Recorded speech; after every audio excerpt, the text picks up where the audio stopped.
रूस के ब्लंडर से भारत को जबरदस्त फायदा। ग्लोबल बॉन्ड इंडेक्स में आना अर्थव्यवस्था के लिए अमृत कैसे। दोस्तों, इसी महीने दुनिया की 5वीं सबसे बड़ी अर्थव्यवस्था वाला देश बनने के साथ ही इस महीने भारत को एक और बहुत बड़ा सफलता हाथ लगा है और भारत को ग्लोबल बॉन्ड इंडेक्स में शामिल करने का फैसला किया गया है, जिसकी वजह से भारत को अरबों डॉलर का फायदा होने वाला है। ग्लोबल बॉन्ड इंडेक्स में रूस को बाहर निकालकर भारत को शामिल किया गया है और एक अनुमान के मुताबिक इससे भारत को बहुत जल्द 30 अरब डॉलर का फायदा होगा। सबसे खास बात यह है कि ग्लोबल बॉन्ड इंडेक्स में पहली बार भारत की एंट्री हुई है। ऐसे में आइए समझते हैं कि आखिर ग्लोबल बॉन्ड इंडेक्स क्या है और कैसे रूस के ब्लंडर की वजह से भारत को जबरदस्त फायदा होने वाला है। यूक्रेन युद्ध के अब 6 महीने बीत चुके हैं और अब साफ तौर पर देखा जा सकता है कि रूस ने यूक्रेन में सेना भेजकर ब्लंडर कर दिया है और यूक्रेन ने अब रूसी सैनिकों को पीछे धकेलना शुरू कर दिया है। रूस लगातार एक के बाद एक क्षेत्रों को हारे जा रहा है और सबसे खास बात यह है कि लड़ाई में हार मिलने के बाद भी रूस ने अब हथियारों का इस्तेमाल करना काफी कम कर दिया है और युद्ध के मैदान से मिल रही रिपोर्ट के मुताबिक रूस काफी सोच समझकर बम बारूद का इस्तेमाल कर रहा है और ऐसा माना जा रहा है कि रूस के हथियार भंडार अब खत्म होने वाले हैं। और दूसरी तरफ रूस के खिलाफ इतने प्रतिबंध लगा दिए गए हैं कि उसके लिए पश्चिमी देशों से कोई सामान खरीदना और बेचना लगभग नामुमकिन हो चुका है। और रूस को सबसे तगड़ा झटका उस वक्त दिया गया है जब उसे ग्लोबल बॉन्ड इंडेक्स से बाहर का रास्ता दिखा दिया गया है। पुतिन के लिए ये अभी तक का सबसे बड़ा झटका है, लेकिन दोस्त को इस हुए घाटे को दूसरे दोस्त ने ही भुनाया है। JP Morgan government bond index imaging market यानी कि GBI-EM में भारत को शामिल किया जाएगा और इसका फैसला ले लिया गया है। इसके बाद भारत के कैपिटल मार्केट को जबरदस्त फायदा होने वाला है। इस महीने जब इसके ऑपरेटर्स इंडेक्स की संरचना की समीक्षा बैठक होगी तो भारत के नाम की घोषणा की जाएगी। वही मॉर्गन स्टैनली और गोल्डमैन को उम्मीद है कि अगर इस साल ये घोषणा कर दी जाती है तो भारत को साल 2023 तक 10% वेटेज के साथ सूचकांक में शामिल किया जाएगा। आपको बता दें कि ग्लोबल बॉन्ड इंडेक्स वो प्रक्रिया है जिसके तहत दुनिया भर की सरकारें अंतर्राष्ट्रीय बाजार से देश में पैसे लाने के लिए अपना बॉन्ड जारी करती है।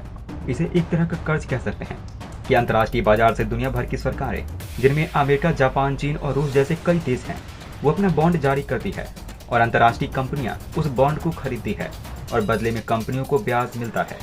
भारत सरकार भी समय समय पर NRI बॉन्ड जारी रखती है, जिसके जरिए विदेशों में रहने वाले भारतीय सरकार से बॉन्ड खरीदते हैं। लिहाजा दुनिया भर की सरकारों की कोशिश यही होती है कि उसके देश के बॉन्ड की जो वैल्यू हो वो लगातार मजबूत होती रहे और इसके लिए सबसे आसान मगर मुश्किल उपाय ये होता है कि आप अपने बॉन्ड की लिस्टिंग अमेरिकी इंडेक्स में करा लो। और JP Morgan government bond index emerging market वही है जिसमें भारत को शामिल करने का फैसला किया गया है। अमेरिकन बॉन्ड इंडेक्स में अगर लिस्टिंग हो जाती है तो किसी देश के बॉन्ड को ज्यादा पैसे मिलते हैं और बदले में उसे कम रेट ऑफ इंटरेस्ट चुकाना पड़ता है।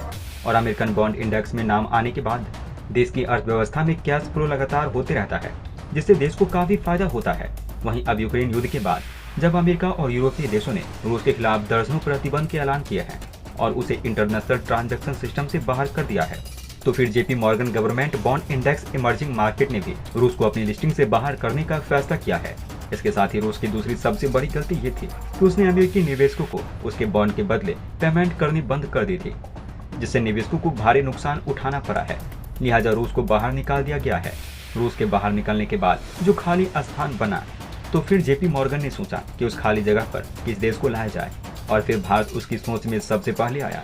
JP Morgan government bond index emerging market की लिस्ट में शामिल होना भारतीय अर्थव्यवस्था के लिए गेम चेंजिंग मूवमेंट है और आने वाले कुछ सालों में इसका असर दिखना शुरू हो जाएगा। भारत जैसे ही एक बार इस अमेरिकी इंडेक्स में शामिल होता है, ठीक वैसे ही अरबों डॉलर का निवेश भारतीय बॉन्ड में होना शुरू हो जाएगा।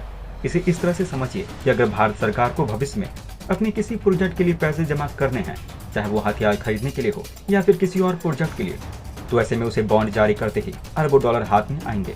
अमेरिकन इंडेक्स में शामिल होने से भारत सरकार के पास निवेश बढ़ाने से लेकर किसी प्रोजेक्ट के डेवलपमेंट करने के लिए हाथ में दर्जनों ऑप्शन आ जाएंगे। कोविड-19 संकट के दौरान भारत का राजकोषीय घाटा बढ़ गया और सरकार का लक्ष्य मार्च 2023 को समाप्त होने वाले इस वित्तीय वर्ष में इसे पिछले वर्ष 6.9% से कम करके सकल घरेलू उत्पाद का 6.4% करना है। बजट को वित्त पोषित करने का मतलब है कि सरकार इस वित्तीय वर्ष में रिकॉर्ड 14.3 ट्रिलियन भारतीय रुपए यानी कि $180 बिलियन उधार लेगी और इसमें एक हिस्सा ग्लोबल बॉन्ड इंडेक्स का हो सकता है।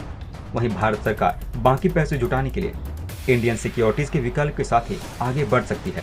वहीं एमके ग्लोबल के प्रमुख अर्थशास्त्री माधवी अरोड़ा ने राइटर्स को बताया है। इसके अतिरिक्त भारत का मासिक व्यापार घाटा रिकॉर्ड स्तर के करीब आ रहा है, जिससे डॉलर की आमद के नए रास्ते तलाशने के लिए ये कदम उठाया गया है और ये कदम वैश्विक पूंजी में दोहन का एक अच्छा और सुरक्षित तरीका है।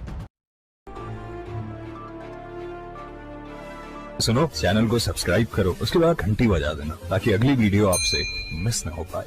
Thank you.